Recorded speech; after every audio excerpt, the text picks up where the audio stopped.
दोस्तों एक बहुत ही इम्पोर्टेंट वीडियो आपके साथ शेयर कर रही हूँ। इस वीडियो में हम बात करेंगे 1 जुलाई 2021 से अगर आप टीडीएस डिडक्ट कर रहे हैं तो आपको एक ख़ास बात का ध्यान रखना है। कौन सी वो ख़ास बात है वो हम डिस्कस करेंगे। वीडियो में आगे बढ़ने से पहले चैनल को सब्सक्राइब कर लीजिएगा। वीडियो इम्पोर्टेंट लगे तो बाकी लोगों के साथ शेयर भी कर लीजिएगा। चल अब हम बात करते हैं अपनी नया जो टॉपिक है, जो हमारा सेक्शन है 206 AB की। इसे हम बहुत ध्यान से समझेंगे ताकि किसी तरह की गलती हमसे ना हो।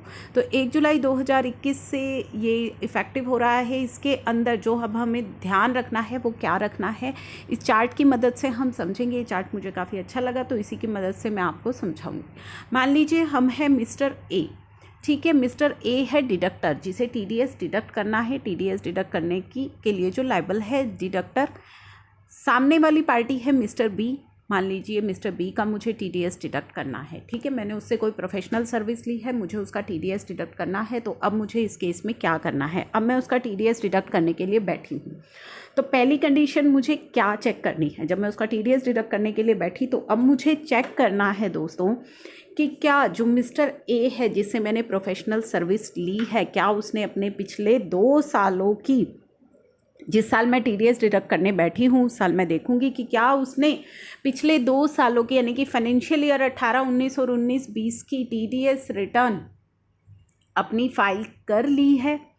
तो ये चीज़ मैं चेक करूँगी जब मैं उसका टीडीएस डिडक्ट करने के लिए बैठूँगी। तो अगर उस व्यक्ति ने अपनी फ़ाइल कर ली है तो किसी तरह की कोई समस्या नहीं है। मैं जो नॉर्मल रेट्स हैं प्रोफेशनल सर्विस के, जो 10% टीडीएस आप काटते हैं वही आपको नॉर्मली काटना है, कोई समस्या वहाँ पे नहीं है।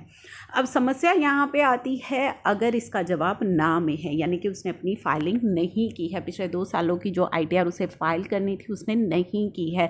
चलिए नहीं की, अब वहाँ पे फिर से मुझे एक और कंडीशन चेक करनी है। कौन सी कंडीशन चेक करनी है दोस्तों, मुझे चेक करना है क्या उसका टोटल टीडीएस डिडक्टेड या टीसीएस कलेक्टेड पिछले 2 सालों में, पिछले 2 सालों का 50,000 से अधिक था, यानी कि उसका जो टीडीएस डिडक्ट हो चुका है 18-19 में, 19-20 में, क्या वो 50,000 से अधिक का हो चुका है। अगर हाँ, एक तो उसने आईटीआर फाइल नहीं की, आईटीआर फाइल नहीं करने के बाद मैं ये कंडीशन चेक करूँगी। अगर वो आईटीआर फाइल कर चुका है तो मुझे इस कंडीशन को चेक करने की कोई ज़रूरत नहीं है। अगर उसने आईटीआर फाइल नहीं की है तो मुझे ये कंडीशन चेक करनी है, और फिर मैं ये कंडीशन चेक करूँगी कि क्या उसका 18-19 पिछले 2 सालों में, बोथ ईयर्स के अंदर, क्या 50,000 का जो टीडीएस है पर ईयर मुझे चेक करनी है। ये सवाल आ सकता है क्या दोनों का मिला के, जी नहीं, पर ईयर मुझे चेक करनी है कि 18-19 में या 19-20 में, दोनों में अलग अलग 50,000 से ज़्यादा का टीडीएस डिडक्ट हो चुका है। तो ये कंडीशन चेक करूँगी। अगर नहीं हुआ है, ठीक है, 50,000 से कम का था पहले साल भी दूसरे साल भी, तो कोई परेशानी नहीं है। जो नॉर्मल रेट्स हैं आप उनसे टीडीएस डिडक्ट कर लीजिए, कोई दिक्कत नहीं है।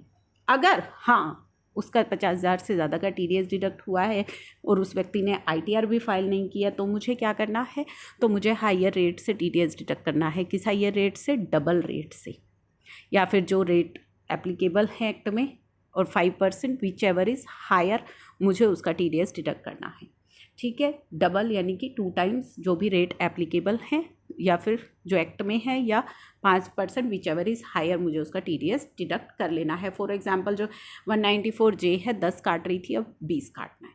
तो ये आप ध्यान में रखेंगे, ये आपको कंडीशंस चेक कर लेनी है टीडीएस काटने से पहले। अब ये प्रोविजंस कहाँ पे एप्लीकेबल नहीं होंगे वो भी देख लीजिए। सैलरी के केस में ये एप्लीकेबल नहीं हो रहे हैं। TDS on premature withdrawal of EPF अगर होता है तो उस केस में भी एप्लीकेबल नहीं होंगे। TDS on winning from lottery and crossword puzzle के केस में भी एप्लीकेबल नहीं होंगे।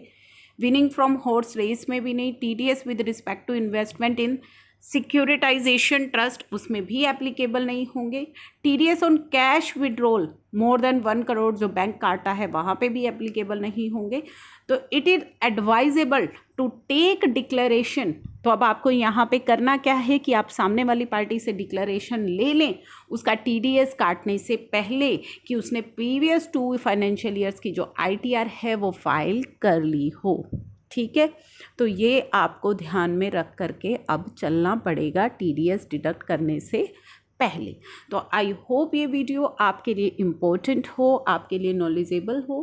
Thank you for watching.